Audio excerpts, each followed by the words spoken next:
আজকের ভিডিওতে আমরা ভিপিএস কিভাবে কাজ করে সেটা নিয়ে একটু আলোচনা করব। ভিপিএস এর কিভাবে কাজ করে সেটা যদি সংজ্ঞায় আমরা বলতে যাই, সেক্ষেত্রে হচ্ছে একটি বড় ফিজিক্যাল সার্ভারকে সফটওয়্যার ব্যবহার করে ভাগ করা হয়। একাধিক আলাদা আলাদা সার্ভারের প্রতিটা অংশকে বলা হয় একটি ভিপিএস। এই ভিপিএসগুলো আলাদা আলাদা অপারেটিং সিস্টেম চালাতে পারে এবং একে অপরকে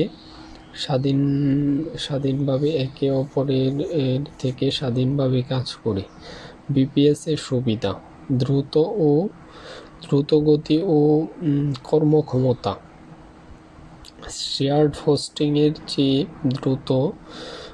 অনেক দ্রুত রিসোর্সগুলো শুধুমাত্র আপনার সাইট অ্যাপ্লিকেশন এর জন্য বরাদ্দ থাকে। রুট অ্যাক্সেস: আপনি চাইলে নিজের সার্ভারে যে কোনো সফটওয়্যার ইনস্টল করতে পারবেন এবং সম্পূর্ণ নিয়ন্ত্রণ